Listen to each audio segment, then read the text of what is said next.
नमस्कार दोस्तों आज अब हम आपके साथ श्रीमद् भगवत गीता के तीसरे अध्याय के जिन 5 श्लोकों के आध्यात्मिक अर्थ पर आपके साथ ज्ञान की चर्चा करने वाले हैं,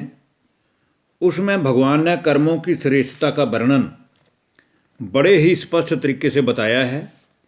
कि संसार के सभी मनुष्यों के आगे श्रेष्ठ पुरुष जो श्रेष्ठ आचरण अपने श्रेष्ठ कर्मों के द्वारा प्रमाणित कर देता है, संसार के अन्य श्रेष्ठता की राह पर चलने वाले मनुष्य भी उसी श्रेष्ठ पुरुष के कर्मों का अनुसरण करते हैं और उसके जैसे आचरण करने लग जाते हैं, और वह अपने श्रेष्ठ कर्मों द्वारा संसार के मनुष्यों के आगे जो भी कुछ प्रमाण कर देता है, समस्त मनुष्य समुदाय फिर उसी के अनुसार ही कर्म करने लग जाता है। इसीलिए ही तो अर्जुन, मुझे भी कलयुग के अंतिम घोर अज्ञान अंधकारमय समय में इस भारत की पावन धरा पर अवतरित होकर अपने इस ईश्वरीय ज्ञान द्वारा श्रेष्ठ कर्म करने का ज्ञान देना पड़ता है, क्योंकि संसार के सभी मनुष्यों की सभी समस्याओं की जड़ तो ये अज्ञान का अंधकार ही है। तो आइए दोस्तों, आज हम सुनते हैं श्रीमद् भगवत गीता के तीसरे अध्याय के श्लोक नंबर 20, श्लोक नंबर 21, श्लोक नंबर 22 और श्लोक नंबर 23।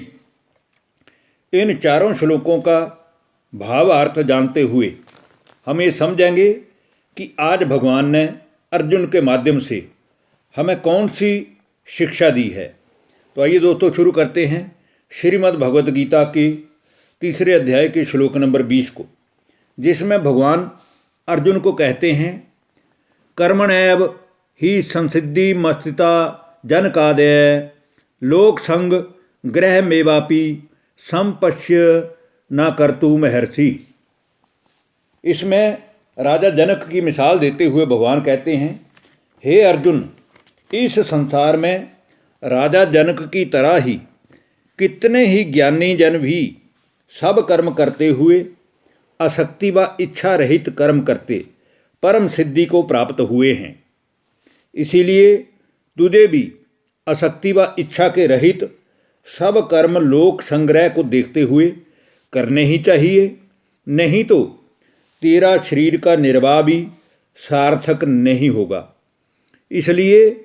तू सब कर्म करते हुए उन कर्मों में आसक्ति और इच्छा का त्याग कर। अब हम बात करते हैं श्रीमद् भगवत गीता के तीसरे अध्याय के श्लोक नंबर 21 पर। इसमें भगवान कहते हैं, यद्यदाचरति श्रेष्ठ सत तदेवोत्तरो जनै स यत् प्रमाणम कुरुते लोकस्तद नु वर्तते। भगवान कहते हैं, हे अर्जुन, इस संसार में संसार के सभी मनुष्य के सामने श्रेष्ठ कर्म करने वाला पुरुष जो श्रेष्ठ आचरण अपने कर्मों के द्वारा करके दिखला देता है, वैसा वैसा ही आचरण उसे देखकर संसार के सभी बुद्धिमान मनुष्य करने लग जाते हैं,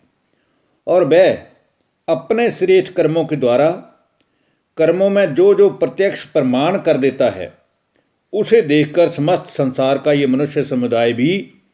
वैसे वैसे ही कर्तव्य कर्म करना शुरू कर देता है। इसलिए हे अर्जुन,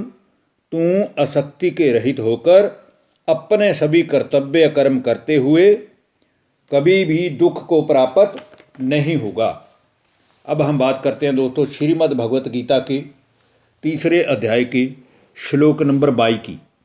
जिसमें भगवान कहते हैं,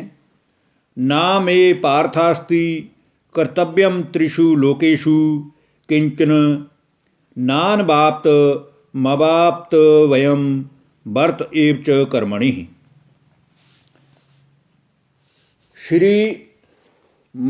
श्रीमद् भगवत गीता के तीसरे अध्याय के श्लोक नंबर 22 के माध्यम से भी भगवान अर्जुन को समझाते हुए यही बात स्पष्ट कर रहे हैं कि हे अर्जुन, इस संसार में और इन तीनों लोकों में मुझे ना तो कुछ कर्तव्य कर्म करने की ज़रूरत है और ना ही संसार में कोई ऐसी वस्तु है जो मुझे प्राप्त करनी है। अर्थात मेरे प्राप्त करने योग्य कोई ऐसी वस्तु नहीं है जो मुझे प्राप्त नहीं है। फिर भी मनुष्यों का कल्याण करने के लिए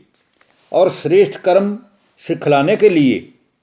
इस ईश्वरीय ज्ञान द्वारा सभी का उद्धार करने अर्थात श्रेष्ठ कर्तव्य कर्म करने की कला सिखलाने भारत की इस पावन धरा पर मुझे पुनः अवतरित होकर आना ही पड़ता है। इसलिए सृष्टि चक्र में जिसकी जो एक्टिविटी एक बार नोंद दी गई है वो बार बार रिपीट होनी है। इसलिए मुझे ही अर्जुन बार बार इस संसार में कलयुग के अंतिम समय में और हर कल्प के अंत में इस सृष्टि का पुनर्वर्तन करने और मनुष्यों को श्रेष्ठ कर्म करने की कला सिखलाने के लिए अवतरित होकर आना ही पड़ता है। अब दोस्तों बात करते हैं हम आज के अंतिम श्लोक पर, श्रीमद् भगवत गीता के 3 अध्याय के श्लोक नंबर 23 पर, जिसमें भगवान मुख्य संदेश क्या दे रहे हैं और उनके आने का तात्पर्य क्या है वो हम स्पष्ट करेंगे। 3 अध्याय श्लोक नंबर 23, यदि हयम न वर्त्यम जातु कर्मण्य तंद्रितः मम वर्तमानुम वर्तन्ते मनुष्या पार्थ सर्वशः। क्योंकि हे पार्थ, यदि मैं ही सभी आत्माओं का परम पिता होते हुए सावधानी पूर्वक कल्प कल्प इस श्रेष्ठ ज्ञान द्वारा सृष्टि की पुनर्स्थापना करते वक्त श्रेष्ठ कर्म करने का ज्ञान ना सुनाऊं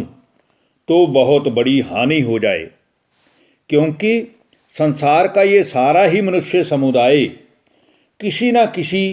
डायरेक्ट या इनडायरेक्ट विधि द्वारा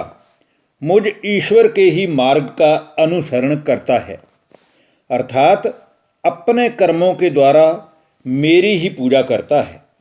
और किसी न किसी गुरु या देवता की भक्ति करते हुए अयथार्थ रूप से मेरे ही अर्पित होकर सब कर्म करता है, अर्थात मुझ ईश्वर के मार्ग का अनुसरण करता है। तो दोस्तों आज के वीडियो में भी भगवान ने यही बताया है कि भगवान के आने का प्रयोजन क्या है संसार में, वो भी उन्होंने स्पष्ट किया कि जब जब संसार का मनुष्य श्रेष्ठ कर्मों के पथ से भटक कर इंद्रियों आदि के वश होकर विषय भोगों में लिप्त हो जाता है, तब इस पतित धरा को पावन बनाने के लिए भगवान का अवतरण होता है। तो यही आज बात की है भगवान ने इन 4 श्लोकों के माध्यम से। धन्यवाद। नमस्कार दोस्तों।